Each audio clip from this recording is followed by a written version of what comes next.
बिस्मिल्लाहिर्रहमानिर्रहीम। अस्सलामुअलैकुम रहमतुल्लाहि व बरकातुहू। खैरियत से होंगे आप लोग, उम्मीद है। मेरे भाई, हिंदुस्तान के अंदर बहुत बड़े बड़े बादशाह गुजरे। उनमें से आज एक बादशाह का तज़किरा करता हूँ जिसका नाम सुल्तान शमसुद्दीन अल्तमश था। कुतुबुद्दीन ऐबक के बाद हिंदुस्तान का सबसे पहला बादशाह था वो कुतुबुद्दीन ऐबक था। और उसके बाद जो एक बादशाह बना उसका खुद बेटा बना, लेकिन वो इतना मशहूर और मारूफ नहीं हुआ। एक साल के अंदर अंदर तमाम सल्तनत इंतशार में फैल गई, इधर उधर बिखर गई। उसके बाद जब पाया तख़त जानशी हुआ वो सुल्तान शमसुद्दीन अल्तमश था। बड़ा ही तक़वा वाला बादशाह, बड़ा ही मुत्तकी बादशाह, कि उसके बारे में आया है कि एक मरतबा हज़रत कुतुबुद्दीन बख्तियार काकी रहमतुल्लाह अलैह का इंतकाल हो गया। बहुत बड़े अल्लाह वाले थे। वो वफ़ात पाए तो एक कोहराम समझ गया। जनाजा तैयार हुआ, एक बड़े मैदान में लोग जमा हुए और इतना हुजूम कि जहाँ तक निगाह जाती, जहाँ तक नज़र जाती, आदमियों का हुजूम ही हुजूम था, दरिया के मानिन की तरीके से हुजूम। उस मजमे से एक आदमी आगे बढ़ा, लोगों को मुखातब करके कहने लगा कि मैं वसी हूँ, हज़रत साहब ने मुझे वसीयत की थी कि मेरा जनाजा वही शख्स पढ़ाए जिसके अंदर 4 खूबियाँ मौजूद हों। मजमे के अंदर सन्नाटा छा गया, मजमा एकदम से खामोश हो गया। वो कहने लगा कि पहली खूबी ये है कि उसकी कभी तकबीर उला फ़ौत ना हुई हो।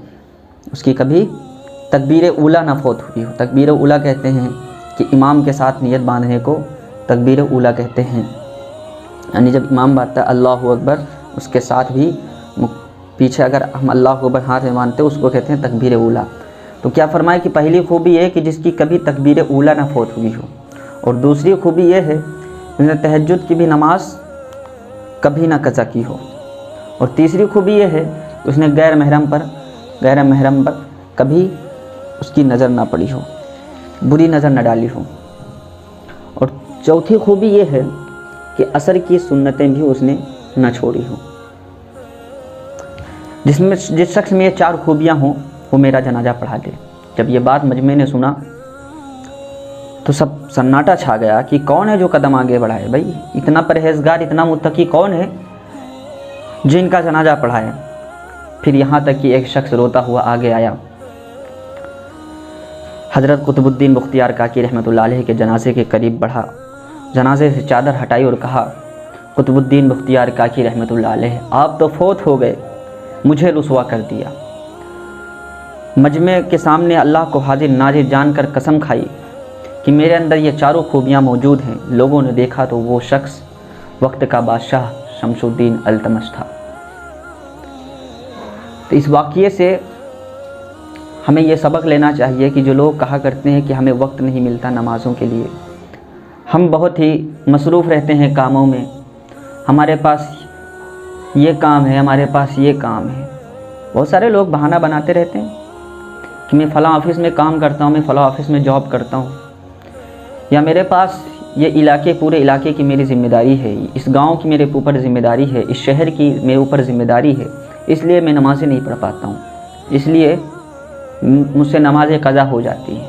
तो वो लोग इस वाक़ियों को सुनकर सबक हासिल करें कि वक्त का बादशाह होकर असर की भी सुन्नतें कभी ना छोड़ी। वक्त का बादशाह होकर उसने कभी तहज्जुद की नमाज़ भी नहीं कज़ा की। वक्त का बादशाह होकर कभी तकबीर उला ना फ़ौत की। वक्त का बादशाह होकर कभी गैर महरम पर कभी बुरी नज़र न डाली। आज हमारा हाल क्या है कि अगर हम छोटी सी जिम्मेदारी हमको दे दी जाए, सिर्फ प्रधान बना दिया जाए छोटे से गाँव का, तो हमारा ये रौब, हमारा ये एटीट्यूड हो जाता है